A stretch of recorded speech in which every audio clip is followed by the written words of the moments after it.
No, because all camp, the center is one position you can't have enough of. So every day in practice, Nick Tereso snaps, Dominic Fluellen snaps, Chip Robinson snaps, and so we've been getting snaps from those guys since the spring, and that's something that you have to plan for. When Nick went in there, again, we did not have any exchange issues. So, we still could run our whole offense, and we could still run the shotgun, and we could go under center. And between Matt and Nick, they've taken a few thousand snaps with each other. So, we fortunately prepared for that. Now, by the time you get to your third and your fourth, now you're sweating bullets. You talked about JUCO guys. You talked about how maybe your trip to like Hudson Valley Community College, or you got two guys. Just what was that? Was that like a package? Believe it or not, we've never taken a trip there. That Kamar Jordan, the first spring we were here, we really didn't want to come in here and take a bunch of players before we knew what we had.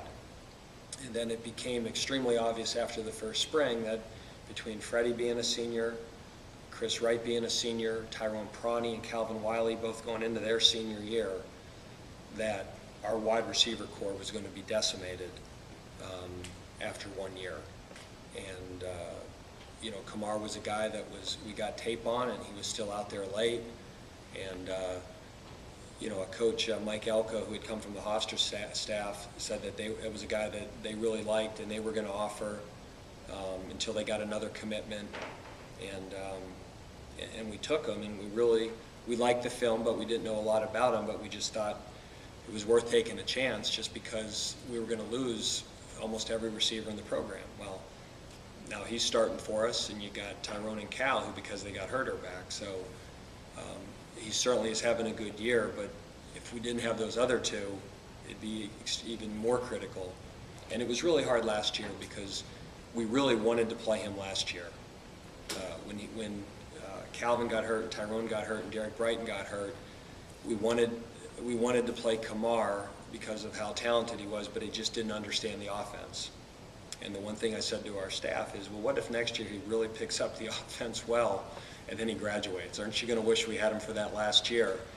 And there were like 3 or 4 games that we were so close to putting him in, and we held off on it, and now we're glad we did because we get him for 2 years. And as we saw last year with Tyler and Freddie, when quarterbacks and receivers can play together for a couple of years, the chemistry always gets better, and now we have a chance to get that with those two as well.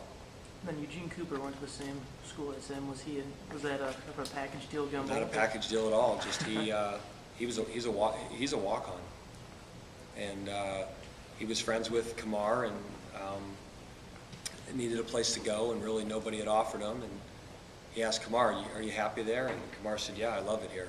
I love it. I like the offense. I like the players. I like everything about the place. If you're going to take a chance somewhere, why don't you come out here and I'll look out for you." And then in the spring, I mean, just to get 2 walk-ons that are playing for you with Jovan and that's we're fortunate with both those two.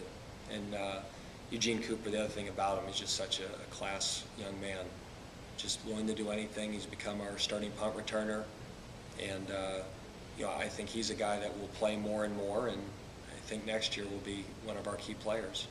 And one last question, a little off the cuff. I know your main focus that is your game, but at noon, Fordham plays Columbia. You gonna have an eye on that?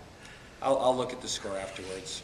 I mean, or before, but yeah, it's again just it came up last week, but that game will always have significance to me the rest of my life because of 9/11, and I think of the players at Fordham, and just with Mark Carney on the staff here, who was a player during that year. We always talk about the guys back there, and I even hear from them from time to time with phone calls and emails. So I'll have an eye on it, but a very small eye. We're not allowed to end on a downer question anymore. Even though you did it last week. So, can you just kind of give us a general overview on recruiting? I mean, first of all, is this a period where you can talk to recruits? Or? Yeah, September. In the summer, you can email recruits, but you're not allowed to call them. And then once September hits, we're allowed to call them once a week.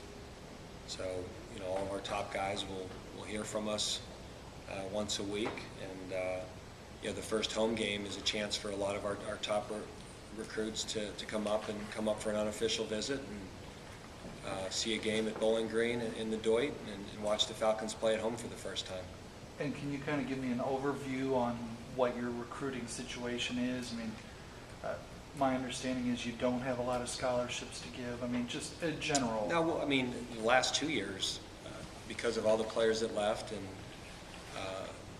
because of the scholarships we lost, we're now getting them back. So the last 2 years it was 25-25. Right. And the good news is you brought in 50 players in 2 years. The bad news is you had that many to give. And fortunately, we'll have more of a normal class this year. And a normal year, you should be somewhere in the high teens. That would be, I think, once a program is up and running well, and hopefully you have retention, and you're not losing a ton of players, that if you're signing 25 every year, something's going wrong. It means you're losing too many players. So, again, the last 2 years we've signed 50, and this year we think we'll be somewhere in the, probably the high teens.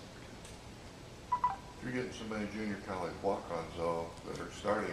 Can you justify a budget for recruiting that? You're not helping me here. Are you a member of the Falcon Club? We need your donations to help do that. Or is that a conflict of interest? That might be. So no, for all the alums and boosters out there, we need your donations to the Falcon Club so we can continue to bring in players like Kamar Jordan and so we need the budget, trust me. Anything else? All right, thanks, Coach. Okay.